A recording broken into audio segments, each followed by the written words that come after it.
नमस्ते, आदाब। मैं हूं मोहम्मद सिराज और आप देख रहे हैं daily journal Hindi.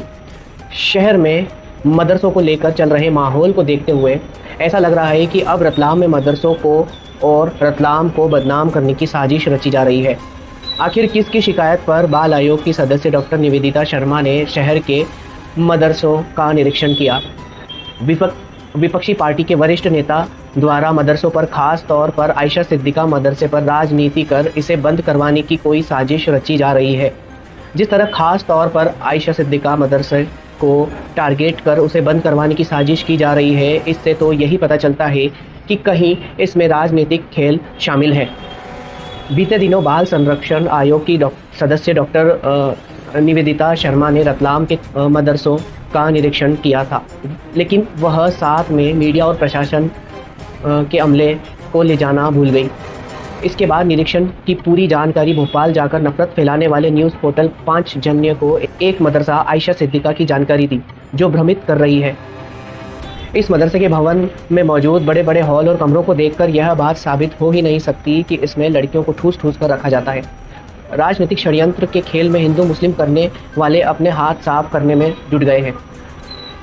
Ayesha Siddiqa मदरसे पर जिस तरह से अवैध होने के उस पर आरोप लगे थे, उन आरोपों का विरोध कर मदरसे की कमेटी ने सोसाइटी का रजिस्ट्रेशन, परिसर का डायवर्शन, बच्चों की संख्या, स्टाफ सहित सभी जानकारियां कलेक्टर राजेश बाथम को सौंपी।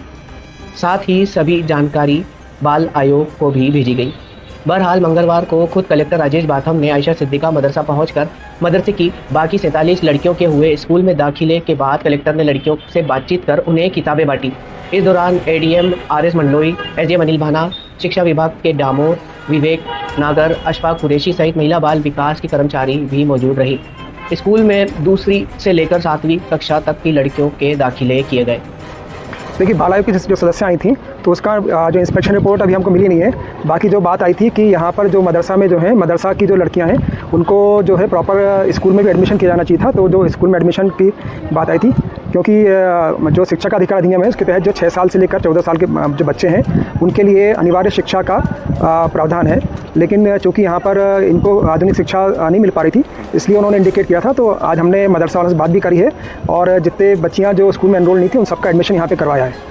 लगभग 43 बच्चियाँ थी जिनका एडमिशन हुआ था, तो उनका आज हमने एडमिशन करवाया यहाँ पर। दूसरे मदरसे में कुछ खामियाँ पाई हैं। एक मदरसा तो पूरी तरह पंजीयत है और उसका मान्यता भी है। बाकी एक मदरसा में कोई भी मिला नहीं था। 2 मदरसे जिनमें कुछ खामियाँ हैं, तो उसके लिए हम उनको नोटिस जारी करा। उनमें टीम ने बताया था उनको, उन्होंने मदरसा बोर्ड से मान्यता वगैरह नहीं ली है। अभी हम ना रिपोर्ट का इंतजार करना, उसके बाद आगे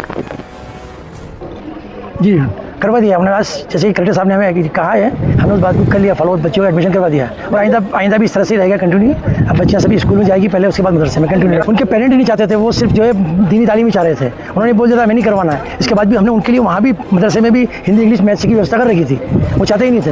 अब जैसे हमें यहाँ से आदेश मिला, हम फॉलो कर लिया हमने। कि समिति का जो रजिस्ट्रेशन है उसके आधार पर सारे हिंदुस्तान में मदरसे चलते हैं और वही है, वही मान्य होता है। जहाँ तक MP बोर्ड का मदरसा बोर्ड का वो तो पोर्टल बंद है, हम पहले बता चुके हैं। जैसे ही चालू होगा उसकी भी करवा लेंगे हमें।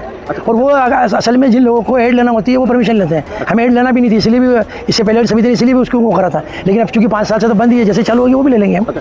आज तकरीबन 43 तो थी, उसके बाद जो बची थी हमें 57 की करीब बच्चियाँ सबको एडमिशन कर दिया आज बाकी की। उनकी तो ऑलरेडी मैडम ने चेक कर लिया है और उन्होंने देख लिया, उनकी रिपोर्ट भी पेश कर दी कि उन्होंने कि मैडम ने किस आधार पर क्या की। बाकी सारी चीज़ें क्लियर, ऐसी कुछ बात ही नहीं। इतना बड़ा परिसर है, इतनी बड़ी जगह है, वहाँ 100 बच्चियाँ कैसे देख लें, आपने भी देखा। फंडिंग इसको चंदा देते हैं सभी लोग। ये जो एक प्रोसेस है जो हमारे यहाँ जैसे साल में जो जगह सदका वगैरह निकालने का प्रोसेस है, अलग अलग जगह सभी देते हैं लोग, ऐसा हो जाती है फंडिंग।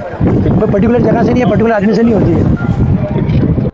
अब बात करें अवैध मदरसे की, तो आयशा सिद्दीका पर अवैध होने के आरोप झूठे हैं, क्योंकि अनुच्छेद 30 के मुताबिक यदि कोई यानी कि अल्पसंख्यक सोसाइटी रजिस्टर करता है तो वह अपने पसंद की भाषा का संस्थान शुरू करने के बाध्य रहता है। इस सोसाइटी के तहत उसे मदरसा बोर्ड से मान्यता की ज़रूरत नहीं होती है, वह डोनेशन से मदरसा संचालित कर सकता है। हालांकि इन मदरसों में जिम्मेदारों को चाहिए कि दीन की तालीम के साथ दुनिया की तालीम भी दी जाए। मदरसा बोर्ड के पूर्व चेयरमैन हलीम साहब ने बातचीत में बताया कि जितनी ज़रूरी दीन की तालीम है उतनी ही ज़रूरी दुनिया यानी कि स्कूल की तालीम भी उतनी ज़रूरी है। यदि कोई बच्चा दीनी तालीम ले रहा है और स्कूल की तालीम से वंचित है तो वह दुनिया में सर्वाइव नहीं कर सकेगा। जैसे कि रेलवे, बैंकिंग जैसे अन्य विभागों में वह दूसरे पर निर्भर रहेगा, वह अपना काम खुद नहीं कर सकेगा। ऐसे और भी कई काम हैं जिसमें समस्याएं उस शख्स को होगी। यदि ऐसे मदरसे संचालित हैं जिनमें स्कूली पढ़ाई नहीं करवाई जा रही तो उन्हें चाहिए कि वे डिस्टेंस लर्निंग ओपन स्कूल से डिग्री वाली शिक्षा का लाभ ले सकें। मदरसों की जांच में शासन और प्रशासन की लापरवाही। मदरसों की जांच में प्रशासन की भी लापरवाही है। खास तौर पर जिला शिक्षा अधिकारी की यहाँ अधिक लापरवाही सामने आ रही है, क्योंकि मदरसा बोर्ड से संचालित मदरसों की देख रेख का काम जिला शिक्षा अधिकारी का ही होता है। मदरसा बोर्ड की मान्यता साल 2022 के बाद से नहीं मिल रही, पर सोसाइटी से संचालित मदरसों के जिम्मेदारों का इसमें कोई दोष नहीं है। जब शासन ही ढील पोल कर रहा है तो मदरसों को टारगेट करने का नज़रिया कुछ और ही नज़र आ रहा है। मदरसों को गाइडेंस या जांच करना, जैसे उन्होंने मान्यता ली है या नहीं, मदरसे में मौजूद छात्र स्कूली शिक्षा ले पा रहे हैं या नहीं, और उन्हें स्कूली शिक्षा नहीं मिल पा रही है तो उन्हें स्कूली शिक्षा के लिए किस तरह से सहायता की जाए, इस तरह का काम जिला शिक्षा अधिकारी का होता है। लेकिन हमारे शिक्षा अधिकारी तो मौज वाली नौकरी कर रहे हैं। जब मर्जी पड़ती है साहब की टेबल पर नाश्ता कॉफ़ी हाजिर हो जाती है। गिने चुने मदरसे भी वे संभाल नहीं सकते, तो इसमें दोष मदरसा संचालकों को कैसे दिया जाए। भोपाल के नफरत फैलाने और बाल संरक्षण आयोग की सदस्य डॉक्टर निवेदिता शर्मा के खास न्यूज़ पोर्टल पांचजन्य में बढ़ा चढ़ाकर मदरसों की खबर पर रतलाम प्रशासन मदरसा को लेकर अलर्ट मोड पर हुआ। इसी न्यूज़ पोर्टल पर लगी मदरसों की खबर को बढ़ा चढ़ाकर और मसाला लगाकर पब्लिश किया जा रहा है।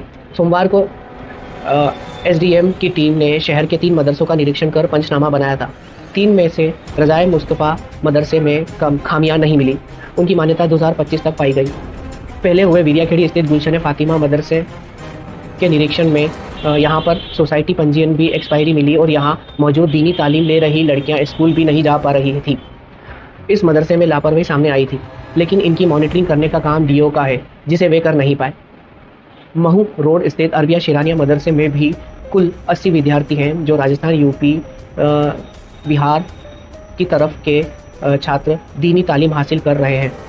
इस मदरसे की मदरसा बोर्ड से मान्यता खत्म हो गई। मदरसे के ही प्रिंसिपल शोएब फारूक साहब ने बताया कि हम तो मदरसा बोर्ड की मान्यता रिन्यूअल कराने को तैयार है, लेकिन पोर्टल ही बंद पड़ा हुआ है। यहाँ पढ़ रहे विद्यार्थियों को स्कूली पढ़ाई की व्यवस्था भी करवानी चाहिए, फिर चाहे वह डिस्टेंस लर्निंग से हो या फिर ओपन स्कूल से हो। इन मदरसा संचालकों को गाइडेंस की ज़रूरत है, जिसे डीओ की तरफ से ध्यान नहीं दिया जा रहा। रतलाम की विरियाखेड़ी स्थित मदरसे की सोसाइटी रजिस्ट्रेशन की एक्सपायरी में लापरवाही पर जिम्मेदार डीओ की लापरवाही है, क्योंकि इनकी जांच और निरीक्षण में कमी थी। इसी की जांच करने जब एडीएम डॉक्टर शालिनी श्रीवास्तव, बाल संरक्षण आयोग के अध्यक्ष प्रियांक कानूंगो ने एक्स पर लिखा कि एसडीएम मैडम को बाल संरक्षण की ट्रेनिंग की ज़रूरत है। एडीएम को मदरसे की प्रवक्ता भी बताया, महाशय ये तो देख लेते कि शालिनी श्रीवास्तव एसडीएम है या एडीएम। जो अध्यक्ष एडीएम को एसडीएम बता सकता है तो इन्हें कौन सी ट्रेनिंग की ज़रूरत होगी। सोचने वाली बात है कि जब एडीएम और मीडिया ने मदरसे का निरीक्षण कर सच बताया तो वह बाल संरक्षण आयोग को हजम नहीं हो पा रहा। मुख्य जांच बच्चियों को अमानवीय तरीके से रखने की थी, जिसमें बाल आयोग की सदस्य साबित नहीं कर पाई। रही बात डीवीआर जब्त करने की, तो यह काम बाल संरक्षण आयोग की सदस्य को मौके पर ही करना चाहिए था। इन मैडम को मदरसों को अवैध बताने से पहले उन्हें यह भी पता होना चाहिए था कि एक मदरसा बोर्ड और सोसाइटी किस तरह से मदरसे को चला सकती है। आप देख रहे थे डेली जर्नल हिंदी। शुक्रिया।